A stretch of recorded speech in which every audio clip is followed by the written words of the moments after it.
લાગણી અને ભાવનાઓમાં વહી જવું અને વ્યવહાર દેવાની શૈલીથી જ્યારે તમે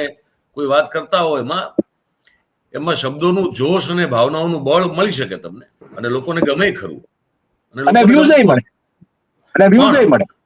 અને આમાં એ ઠીક છે, એનો વાંધો નથી કઈ.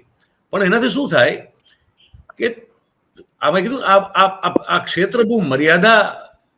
મર્યાદા વાળું ક્ષેત્ર છે. આમાં કંઈ પણ લખવા બોલવા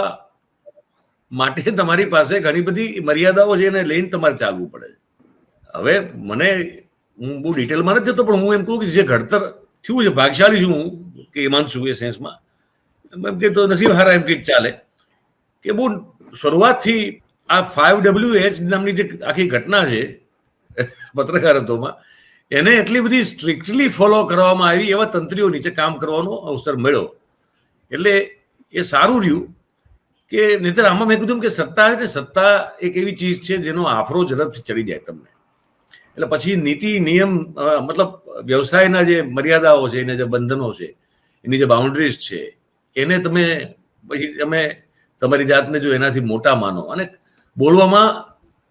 શબ્દોમાં, લખવામાં તથ્યથી વધારે તમે જો પછી જેને કહેવાય ને કે ઓપિનિયન થઈ જાય તમારો સતત એક ધારો, એ વસ્તુ જે છે એ નડી શકે ખરી.